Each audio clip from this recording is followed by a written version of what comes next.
love your dad.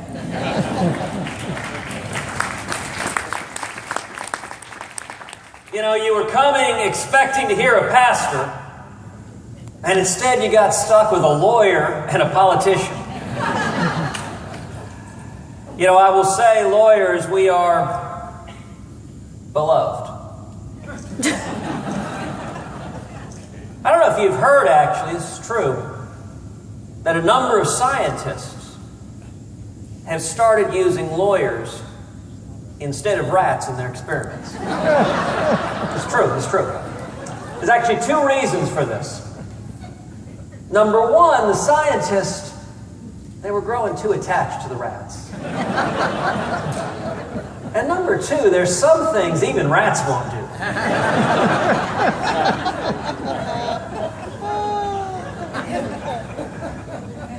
You know, I can think of nothing that is a greater privilege, nothing that is a greater honor than to stand here in my Father's shoes. To stand here and accept this award, I'll tell you, my Father sends his regrets. He is up in Missouri right now speaking to a gathering there, urging Christians to come out and stand up and stand for our faith and our values. So he wishes he could be here with you. But you know, everyone in this room, and there are a lot of old and dear friends. Y'all know that my dad has been my friend and my best friend and my hero my entire life. You know, my father's story was born in Cuba. Grew up in Matanzas, Cuba. Grew up with avocado tree in his backyard. Grew up fishing. In fact, a story that I bet you've never heard about my dad. When he was a teenager, he and some friends decided they were going to go out, go fishing for a shark. They got this 10-foot rowboat. They weren't the brightest of young fellas. And they rowed out to an area of the bay that was known to have a lot of sharks. And they got a meat hook and 2 pounds of tuna, 6 feet of chain and a rope, and they tossed it in. And sure enough, they caught themselves a shark. So they're fighting, they're pulling this shark. 2 17-year-old boys in Cuba. About a 6-foot shark. They're fighting it, they're pulling it, and the rope goes slack. Oh my gosh. The shark got away. Next thing they know, bam! Shark's head hits the boat and knocks out a square of wood in the bottom of the boat. And water begins shooting straight up. So the two of them, my dad pulled out a knife, he cuts the rope. One boy is bailing as fast as he can, and the other boy is rowing as fast as he can. They sunk about a block away from shore. And my dad said, "You have never seen 2 teenagers swim so fast." Because there was an angry shark somewhere out there with a meat hook in his mouth. But you know, that wasn't the riskiest thing my dad did in Cuba. When he was 14, he started fighting in the Cuban Revolution.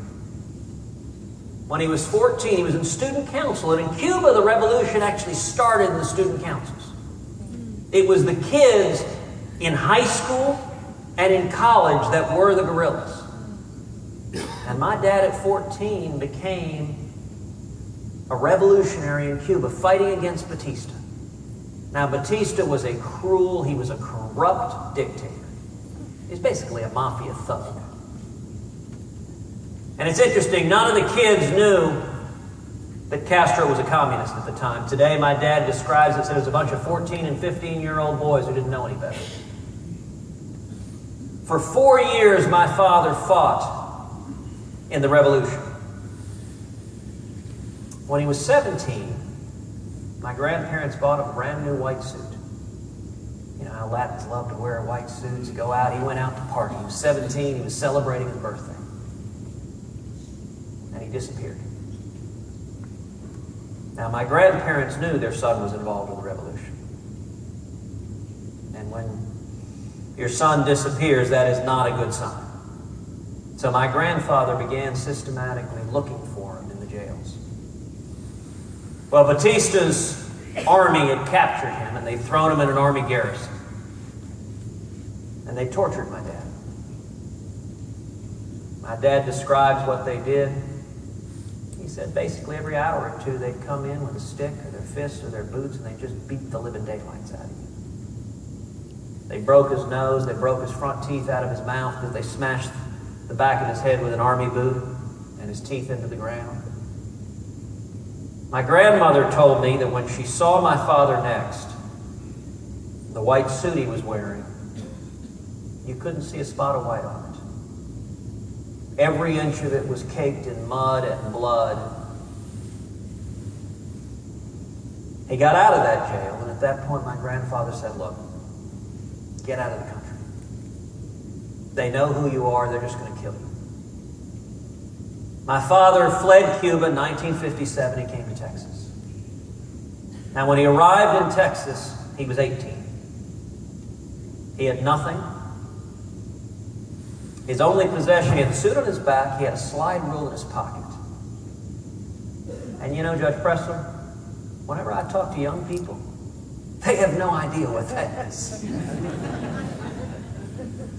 And he had $100 sewn into his underwear, which my grandmother put there so they wouldn't take it from him. His very first job was in Austin, washing dishes.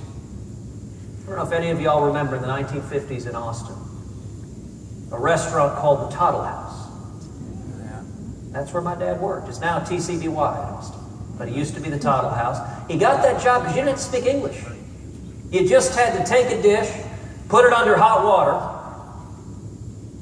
and scrub it. He worked, made 50 cents an hour. And he actually worked 7 days a week because he had no money. He didn't have 2 nickels to rub together. And so the great thing about working at a restaurant, even washing dishes, they let you eat. And so he would work 8 hours a day, 7 days a week, because he liked to eat 7 days a week. And he didn't have money to buy any food unless he was working. And he went to school full time. He ended up graduating, getting a job, and going on to start a small business.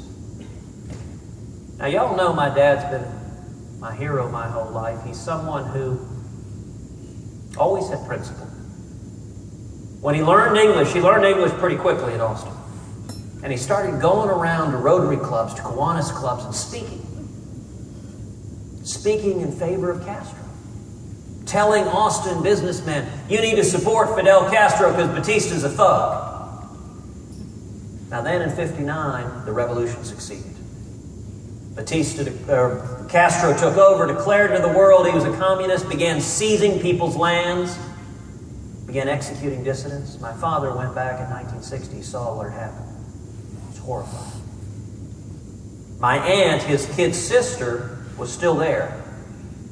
She began fighting in the counter-revolution, fighting against Castro. She ended up being thrown in prison and tortured by Castro's thugs. And my dad made a point. He sat down, he made a list of every place he'd gone to speak. And he went back in front of each and every one of them, and he stood up and said, I owe you an apology. I misled you. He said, I didn't do so knowingly, but I did so nonetheless. And for that, I'm truly sorry. Now, when I was a kid, my dad told me that story over and over again. And it was always a powerful indication of character. But I'll tell you, in his whole journey, in Cuba, in Texas, he had a lot of things. But what he didn't have was faith. He did not have a relationship with Jesus Christ. The late 1960s, my parents got married, and they moved to Calgary. They were in the oil and gas business, and they started a small seismic data processing company up in Calgary. And many of y'all who know my dad today wouldn't recognize the Rafael Cruz that moved to Calgary in the late 60s. He was a young Cuban who liked to drink a lot and lived a fast life. For that matter, my mother did too. He drank very hard. He enjoyed some success in business, which pushed him even harder to live an even harder life. And when I was 3 years old, my father decided he had no more time for a wife and a son. And he got on a plane and said, I'm leaving. And he flew back to Texas. So he was back here in Houston, 1974 at the time. And a friend of his from the oil and gas industry invited him to come to Clay Road Baptist Church. And something in him made him say yes. And he came to Clay Road Baptist Church and he gave his life to Jesus. And it turned his life around. My father went to the airport and he bought a ticket. And he got on an airplane and he flew back to Calgary. Back to his wife and back to his toddler son. And if it were not for giving his life to Jesus, I would have been raised by a single mom, with a distant dad that couldn't be there to be my hero every day because he decided to pursue other things. A few years later, in 1978, when I was 8, Clay Road Baptist Church is where I gave my life to Jesus as well. Now today, my dad is a pastor. I have to tell you, he loves being a pastor so much more. He enjoyed business. He had a good career in business, but he loves being a pastor so much more than he ever did in business. And he's 75 years old today. Not today. He's 75 years old, but today he is, but he didn't turn 75. He is on the road 6 or 7 days a week, traveling across the state of Texas, traveling across the country. He preaches all over the world, preaches throughout Latin America, preaches in Spanish churches, preaches in English churches. But I'll tell you what his ministry is. His main ministry is speaking to pastors. Right. He's spoken to some 30-odd pastors' conferences this past year. And I'll tell you, about a year ago, God laid on my father's heart the burden to go and speak to pastors. And I'll tell you, my father has a tough message. It's not an easy message. That's right. He stands in front of pastors and he says, you know what? There is no one in this country that bears more responsibility for the terrible condition of this country than pastors. That's right. Now, that's not an easy message to hear. But what my dad points out, he said, look, when the flock stumbles in the ditch, you don't blame the sheep. You blame the shepherd. And the message that my father's been sharing is far too many pastors hide behind the pulpit instead of standing out and being salt and light and speaking the truth and speaking for biblical values.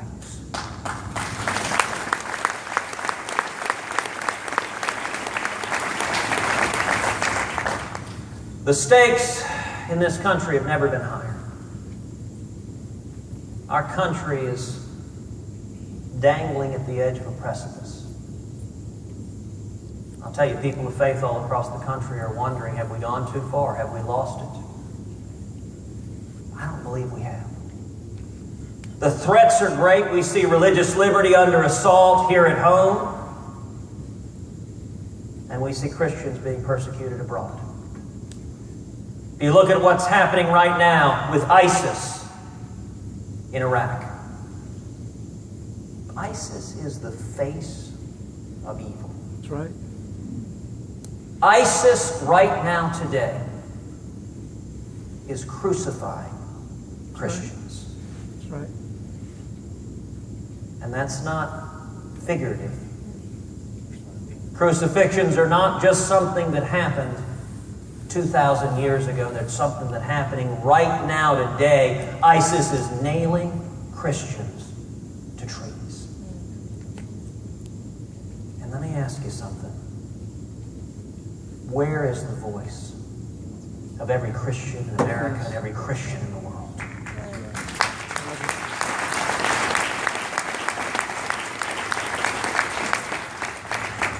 You know, there's an Iraqi Catholic nun named Sister Diana, who recently fled her town in Iraq. And she told an American missionary, quote, I lived in the U.S. for 7 years. Americans are beautiful people. What is shocking to me is why they are so silent in the face of genocide. People of goodwill have been helping us But the U.S. government is silent and makes us feel abandoned. This is a time for every Christian here and across this country and across this world, number one, to lift up our brothers and sisters in prayer. But number two, to speak out with a clarion voice against this evil and in defense of the Christians being persecuted. You know, we all think of Pastor Saeed Abedini, an American citizen who is currently imprisoned in the nation of Iran. Pastor Saeed was sentenced to 8 years of hard time in Iran for the crime of professing his Christian faith. I've met with his wife, Name. They live in Idaho with 2 little kids. You want to see something powerful, go online and watch the video of Pastor Saeed's children saying, "We want our daddy home to play with us at Christmas time." Now, right now, the U.S. government is negotiating with Iran a terrible deal. But while they're swilling Chardonnay in Geneva and New York, the government's doing nothing to bring Pastor Saeed and America back home. That's right. That's right. And if you want an example of persecution and also inspiration,